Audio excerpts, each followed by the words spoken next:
आपकी क्या राय है?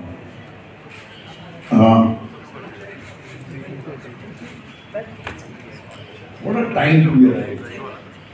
What a fantastic time. We live in a world which is changing continuously and relentlessly.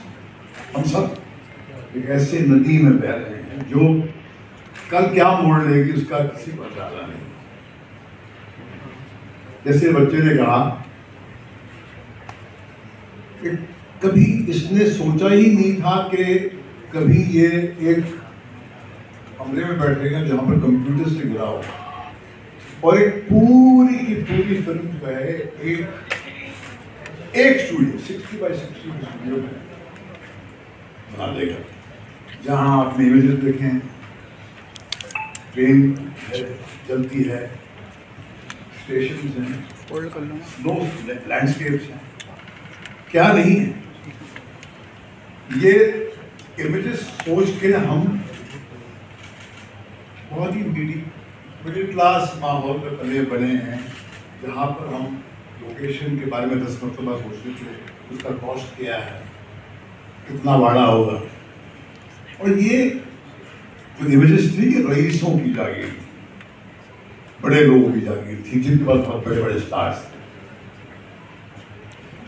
मगर technology is the greatest leveller. शायद विक्रम को याद होगा कि हमारे सेट पे जब स्टेट की शूटिंग पर टिम कुक आए थे, एप्पल के सीईओ, उन्होंने ऐसे आईफोन को उठा के कहा था, this is the tool that will change the world, now you can make movies, distribute movies, consume movies on this. Anybody who has ideas can now make a movie and reach people. आज जब हम सड़कों में चलते हैं, जब आप देखते हैं कि आप जो लड़का सड़क साफ कर रहा है उसके पास भी मोबाइल है, स्मार्टफोन है, अपने घर वालों से वो वीडियो कॉल कर रहा है, तो लगता है कि दुनिया में कहीं पर एक लेवल प्लेइंग फील्ड क्रिएट हुई। ऐसा कुछ किया है इस बच्चे ने और सतीश भाई ने आगे बढ़कर अपने विजनरी होने का सबूत दिया है। क्योंकि मेरा मानना यह है कि जीनियस वो नहीं होता जो एक पहिया बनाता है, जीनियस वो होता है जो बाकी 3 पहिए जोड़ता है। तो उन्होंने आके 3 पहिए जोड़े हैं और जब जाके हमारा एक वर्चुअल स्टूडियो जो है बनने वाला है फर्स्ट, और ये क्रांति ही है, ये अपने आप एक रेवोल्यूशन है। क्योंकि हमने सब कुछ शुरू किया था 70s, मिचेल का जमाना था, लाइट्स को ले जाने के लिए मजदूर उठाते थे, हेवी इक्विपमेंट, देखो पहाड़ों पे जाते थे, कमर टूट जाती थी। मगर आज ये टेक्नोलॉजी के जरिए ये संभव है कि story telling now can become available to everybody, and that is what the real democratization of the entertainment world is. हम जो क्रिएट करने जा रहे हैं उसके जरिए रीजनल सिनेमा के हमारे क्रिएटर्स हैं, फिल्म मेकर्स हैं, जिनका बहुत मीगर बजट होता है, पंजाबी फिल्म मेकर्स हो, बंगाली फिल्म मेकर्स हो, ओडिया फिल्म इंडस्ट्री हो, उनकी कोने कोने से जिसके पास बहुत ही मॉडरेट बजट और जिसके जहन में वो सपने तो हैं कि ऐसे इमेजेस हों मगर पैसे नहीं है, वो आया हमारे पास। ओटीटी का कंटेंट क्रिएट करना है, आप टेलीविजन का कंटेंट क्रिएट करना है, आप एवरीथिंग इज पॉसिबल। और ये हुआ कब? सबसे भयानक मोड़ पे जब आए, जब कोविड ने घेरा और बिल्कुल लगता था बस या तो हम पाताल में जाएंगे या शायद एक दिन और जी पाएंगे। ऐसे में बच्चे ने जुर्रत करके अपने आप एक कदम उठाया और एक ऐसी दिशा में चल दिया जहां से उसने अनरियल इंजन और ये वर्चुअल रियलिटी की दुनिया को एक्सप्लोर किया।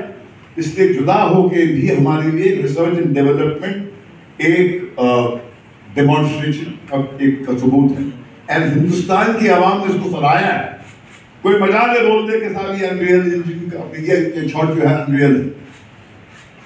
आपके मतभेद हो सकते हैं कंटेंट को लेकर, बहुत पिक्चर के बारे में होता है, मगर जो आम हिंदुस्तानी है या जो सोफिस्टिकेटेड हिंदुस्तानी भी है वो ये नहीं बोलता कि ये लोकेशन पे शूटिंग नहीं हुई, हालांकि हम उस 60x60 के सेट से भारी नहीं हैं, ये अपने आप में एक रहस्य है। ऐसे गरीब आदमी सोच ही नहीं सकता था कि कभी वो अपने बिल्डिंग की सीढ़ियों पे सोकर रात को अपनी माँ से, अपने पति से, अपनी पत्नी से बात सकते हैं। Technology is made it possible.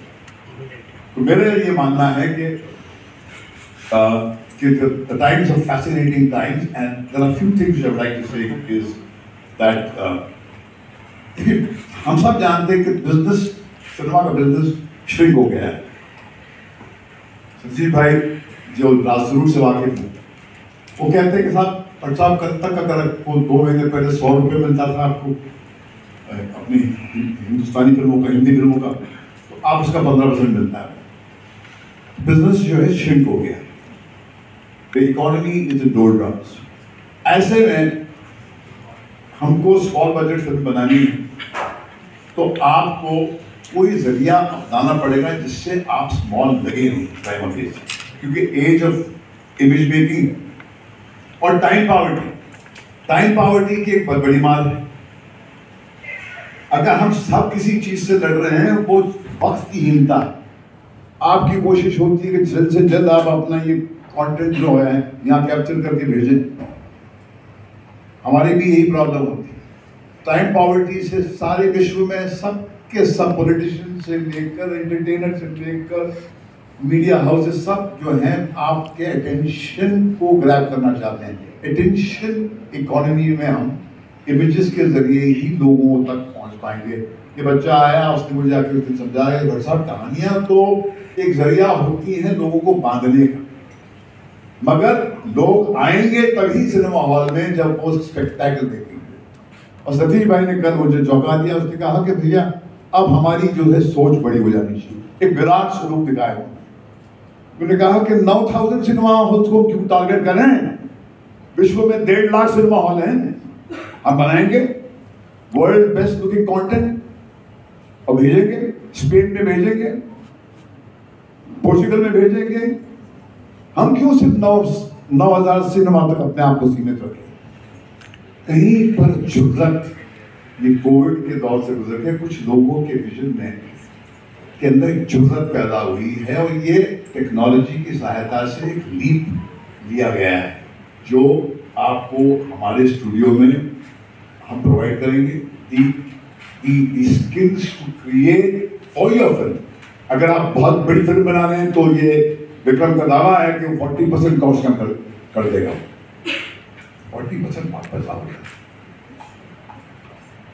और जो ये सोचता है कि साहब नहीं मेरे पास बड़ा स्टार है, मैं तो सोच ही नहीं सकता, तो उसको बोलते हैं भाई आप तू अपना कंसेप्शन दिखा, हम बना के दिखाते हैं कि तू भी वही दिखा सकता है जो बड़े स्टार के साथ में आप दिखा सकते हैं। And this is available to everybody in my country, the level playing field. क्योंकि जो रोशनी राजा पे चमकती है वो भिखारी भी वैसी चमकती है, उसमें डिस्क्रिमिनेशन नहीं होता है।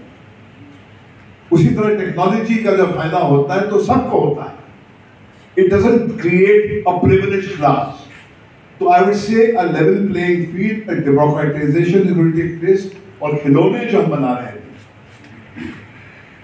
ये अंग्रेजी में भी बनेगी, हिंदी और अंग्रेजी में। और जैसे सतीश जी कह रहे थे 9,000 के सिनेमा तक हॉल से आप सीमित नहीं रखेंगे, लेकिन हमारा 1.5 लाख।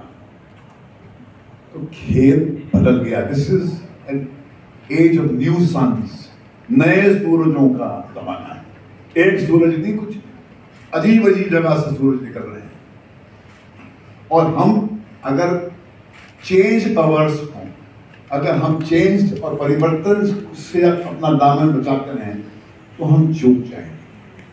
ये कुछ जुर्रत करके हमसे कुछ हो गया है, वक्त ने हमसे करवाया है, कहते हैं इसलिए कि सबसे बुरा वक्त होता है वो कभी कभी बहुत ही फायदेमंद साबित होता है। हमने जब अपनी जिंदगी में मुड़ के देखा तो हमको भी ये लगा कि सब बहुत जलील हुए, जब गिरे पड़े तभी कुछ जागा हमारे अंदर। तो ये बिल्कुल पहुंच ही गया था कगार पे बिल्कुल, और ऐसा लगा कि गिरा, और गिरते गिरते इसमें निकल आया और ये उड़ रहा है। और आज हम आपके साथ में ये शेयर करने आए हैं कि we are in a situation where we can provide the entire film industry all the skills that we have mastered. जुदा होके भी हमने जो स्किल्स हमने लर्न की, हमने भी पेड करी है भी, ये 14 घंटे 18 घंटे काम करता था, वो सारी learning experiences available to the industry. क्योंकि रोशनी अगर सिर्फ मेरे घर तक है तो वो रोशनी नहीं है, उसका फायदा आपके घर में भी, उसको आपके घर में भी स्पिल होती है। So this is what is the thought behind it, and I feel that the virtual technology is a win-win situation for everyone. And finally, I think Vikram is telling me I have covered it because he wrote down these points to me that I shouldn't miss anything. जी, मगर एक ही बात मैं कहूँगा कि क्रांति जब घटती है तो कोई बैंड बाजा नहीं बजता है, ऐसे ही वक्त करवट देता है और बात बदल जाती है। एक दिन सडनली इंटरनेट आ गया हमारी जिंदगी, suddenly, and everything changed. So we are all, हम सब, irrespective of the businesses we belong to, we are all flowing in a river of time which is changing relentlessly and continuously. और ऐसे में हमने entertainment के क्षेत्र में एक अनरियल इंजन और एलईडी की टेक्नोलॉजी को मास्टर किया, मैं कहूँगा दावे के साथ में, छाती ठोक के कहूँगा मास्टर किया है, क्योंकि हम गरीब बैकग्राउंड से आए हैं, हमारे पास पैसा नहीं होता था, हम ओवरशूट नहीं करते थे, हम शॉर्ट्स एक्सेसिवली नहीं लेते थे, हम स्टोरी टेलिंग जो है स्टोरी बोर्डिंग के बगैर अपने जहन में करते थे, हमारा रॉ फुटेज वेस्ट नहीं होता था। जब स्टोरी टेलर और फिल्म मेकर जिसके पास 35 साल का एक सफर हो और जिसके सर पे एक ऐसा व्यक्ति बैठा हो जो 50 साल का सफर तय करके आया है, और जिसके पास ऐसा विजनरी हो जो जुर्रत करके बोलता है कि अपनी विजन को छोटा क्यों करते हो, हम विदेशियों को नया लाएंगे। जैसे हमारे कंप्यूटर एक्सपर्ट्स जो हैं दुनिया के कोने कोने में, उनकी जो जो जो जो पहचान है, सब सल्यूट करते हैं। नारायण मूर्ति, इन्फोसिस की मूवमेंट 6 लोगों के साथ शुरू होती पुणे में। This is a revolution that we have created, मगर क्या है कि अंधों के शहर में आईना बेचने निकले हैं।